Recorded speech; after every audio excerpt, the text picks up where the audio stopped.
Only Tommy Simpson could put together such an eclectic, wide-ranging and interesting group of speakers on the topic of building communities through sustainable jobs. And I guess what I want to bring into the mix today is my own background. I'm trained as an architect and as an urban planner, and I work here actually on this floor in DIT, and we've a bunch of undergraduate and master's programs. And one of our new programs is a Master's in Regeneration. And I'm quite focused on, really, I guess, in 2014, are we simply trying to expand ever outwards and upwards, or are we trying to do more with what we already have? And I think one of the lessons from the boom and bust in Ireland is that we need to do a lot more with what we already have. And that resonates with me because as an architect, I'm passionate about the reuse of older buildings, not to kind of treat them as untouchable objects, but to think about new uses for older spaces. And towards the end of my talk, I want to talk about the chocolate factory, the building behind this wall here, which is a great example of adapting an older building to new uses. And if you look out the window, and the picture I have there is just simply looking out the window, you'd see it at the back, this incredible skyline of Dublin City, where you have this combination of buildings that are 200 years old, 100 years old, or built in the morning. And for me, that's the beautiful thing about how cities work. I'm passionate about cities and about urban areas and how they work. And I think with all the enthusiasm for shared things in the last few years, whether it be bicycles or cars or tools, I think the city is one of the most shared precious objects that we have. And the way in which we use the city, the way in which we use public buildings and public space, it's about sharing and it's about coming to an agreement on how we interact with these shared places and spaces. And I think there's a good news story about what we can do with that. So I want to identify a few problems that are up there at a city scale, look at them in a bit of detail and maybe provide some solutions to that. And I think it's important to start off by saying that Dublin City is a very divided city. So on the one hand, we have the incredible new streetscapes in Dublin's Docklands, and I know a lot of people are very critical of the Dublin Docklands development project, and I'm certainly critical of the way it both bankrupted itself and contributed to the bankrupting of the nation.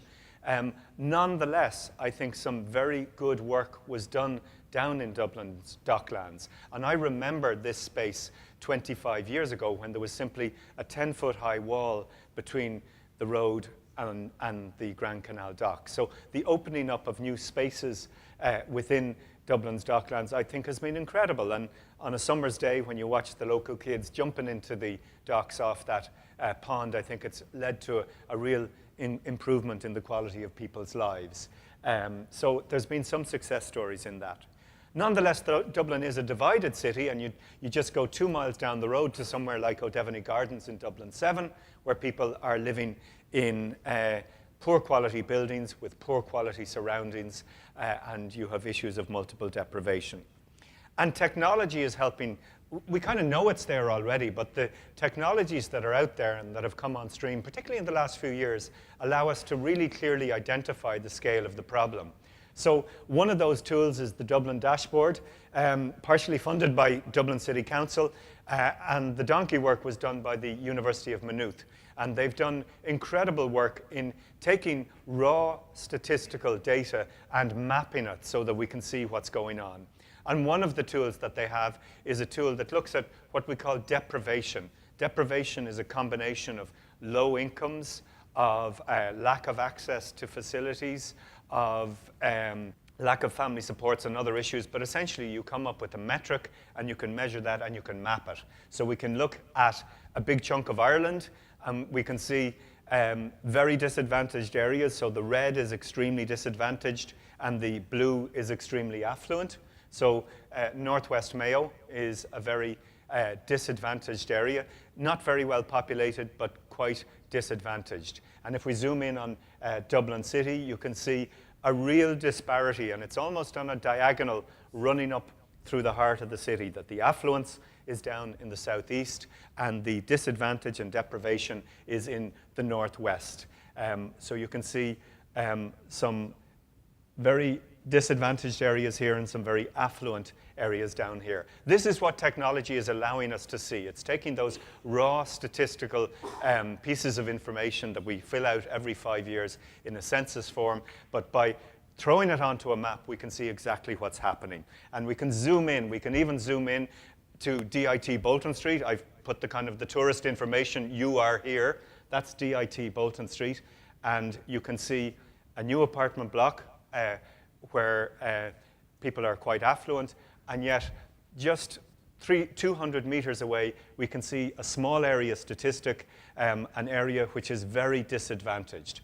Essentially, the CSO divides Ireland into almost 20,000 small units, 19,661 different neighborhoods. And if we take the block just around the corner over there, we can see it's number 28 out of 19961. Look, it's in the 30 neighborhoods that are the most disadvantaged in the country. And I think this is a really powerful tool for showing you where we need to tackle resources. And that's what I want to talk about. So we're using this brilliant statistical information to highlight where the challenges are, and we can isolate where, and actually on this map, I can tell you the most advantaged neighborhood in the country is the apartments right beside Grand Canal Dock, and the most disadvantaged neighborhood is a traveller halting site in the north of Ballymun. So you can see just within that one map that the wealthiest and the poorest neighborhoods of Ireland are about 4 miles apart. And we couldn't really see that very well up until about 2 years ago, when this mapping suddenly produced this information in raw form for both the entire country and then the entire island, actually, because we cooperated with our colleagues in the north of Ireland. So we have that data. What do we do with it now? Can technology go further into helping us addressing the issue of disadvantage? And I think it can. And there's the blocks in question. These are a familiar sight in Dublin. They are what are called the gull wing blocks, because it looks like the wings of a gull, designed by Daithí Hanley, the city architect, in between the kind of the late 50s and early 1970s. There's not just one or two of them. There are over 100 of these blocks throughout the city of Dublin. And one of the interesting issues is to think about whether technology can help us look at these blocks and improve them. Why do we need to improve them? Well, 50 years ago, they were the height of modernity. They were the cutting edge in new modern homes. And when you look at the conditions people had up to then, they were living in tenements, families were living in one bedroom on Henrietta Street and places like that. You had massive poverty then as you do now. But at least these new buildings provided decent accommodation for their times. However, we have to look at them again. We have to look at them again now. Why? Because they in no way can compare to modern, well-built buildings. Their energy ratings are almost off the scale, an E or an F on the building energy rating level. You don't have accessibility. If you can't walk up a set of stairs, the only homes accessible to you are on the ground floor.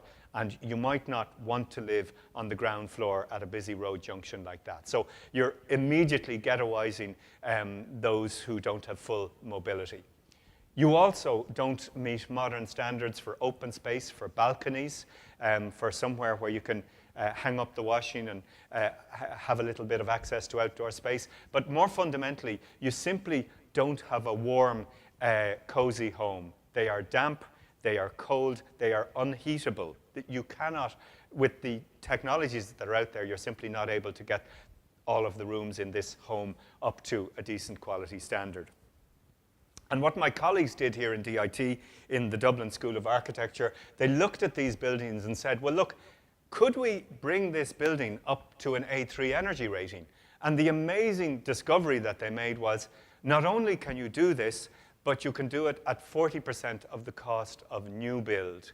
So if you take one of the broad themes of today's discussion of how can we reuse, repair, regenerate, rather than starting afresh, can we work with what we have? The takeaway thing from this is that you can do it for 40% of the cost of new build. You can strip out these apartments, you can retrofit them, you add insulation to the outside, you rethink the balconies, and you can end up with a bright, top quality modern home. So you add new balconies to the outside, you put insulation around the edges, you provide decent quality outdoor open space, you provide lifts on the side, and you can give people homes that are fit for the 21st century. In fact, you can get up to an A3 rating. They're at an F rating at the moment. You can bring that all the way up to A3. You provide new pieces on the side of it that bring in 2 lifts that give you access to the different floors, so that even if you are very restricted in mobility, you can live on any floor of this flat block. And I think it's a cost-effective way of thinking about our building stock, thinking about what can be done with that. Why should we reuse these buildings? Well, we should reuse them because it's worth doing. These new technologies in heating and insulating, it can be done at 40% of the cost. You get a massive improvement in health because people living in damp homes, they have more respiratory complaints, there's more health complaints. But also, you improve the health, you reduce the carbon emissions, and you create skills and employment. So it's a win-win solution. And that's what I think is so magical about it. Not only are you saving the planet, you're helping families lead healthier, more productive lives. And I think that's the real magical thing about this. It's cheaper and it's easier to do. So that's the takeaway, that this can be done. It can provide employment, it can provide the skills. And if you think about it, 90% of the buildings that you see around you today will still be with us in 2050. And by 2050, we want to achieve a 90% reduction in carbon emissions. The only way we're going to do that is by upgrading the existing building stock. And new technologies in insulation, in heating, in heat recovery, and it can be treble glazed windows, it can be heat recovery units that take the heat, squeeze the heat out of warm, stale air and put it into the new cool air. These are magical technologies, and they can really help us meet the carbon challenge. They can also improve the quality of people's lives. That's one example within a stone's throw of here. You can also see the chocolate factory where we're having lunch today, which is a great building. It's an early 20th century reinforced concrete building, one of the first built in Ireland. It started off as a sweet factory. I believe silver mints were made there. I've heard rumors that Toblerones were, but I can't stand over that. So it made sweets for about 50 years. Then the sweet manufacturing moved elsewhere, and it became file storage. So up until about 2 years ago, the windows were blocked up and they were full of legal files. Why? Because it had concrete floors, so it could take the floor loading. But it was basically just a file depository. And then about 2 years ago, somebody with a lot of imagination came along and decided to convert the building into a mixture of different uses. So if you go into it today, there's a cafe on the ground floor. There are people making furniture, artists and designers on the upper floors. So there's a lot of magical new uses given to that building. And that's just one building. But all around Dublin City, there are older buildings that are crying out to be reused. And for me, the lesson today is about how can we reuse these buildings. And my view is that we can adapt them, we can get them up to the modern energy standards, the modern standards of accessibility, and we can do that for less than half the price of building a new building. So, in conclusion, I think new mapping tools allow us to really clearly identify areas of the city that need attention. I think there's a lot of great new technologies out there that allow us to retrofit, in other words, to keep the shell, to keep the building, and to do something magical with that. I think not only do we create better buildings, we can create economic advantages and social synergies. We're not going to tackle the disadvantage in its entirety by simply polishing up the building fabric. I don't want to say that you can address multiple disadvantages by simply doing up the building, but I think it's one small step towards giving people an improvement in their daily lives. And I think the environmental improvements have a knock-on effect on social improvements and economic activity. And retrofit usually creates more jobs than new build. So whenever you see the Construction Industry Federation or the home builders saying we've got to rezone more land, head further out of town, think about the fact that those new buildings won't create as many jobs as doing up the old ones, and chances are people will have to drive everywhere because we don't have a great record in that regard. But I certainly think the regeneration of buildings and neighbourhoods is a clear focus in the years ahead. I think some of these tools are really interesting, the Dublin Dashboard site, the Aero site. Some of the technologies are up there on the Passive House Association of Ireland.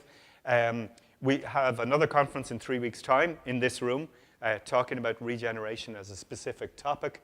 We have a new Masters in Urban Regeneration and Development kicking off in January, which will give some of the tools to tackle not only the environmental, but the social and the economic aspects of regeneration. So I'll leave it at that. If you want access to the presentation, it's down there, and thank you for your attention.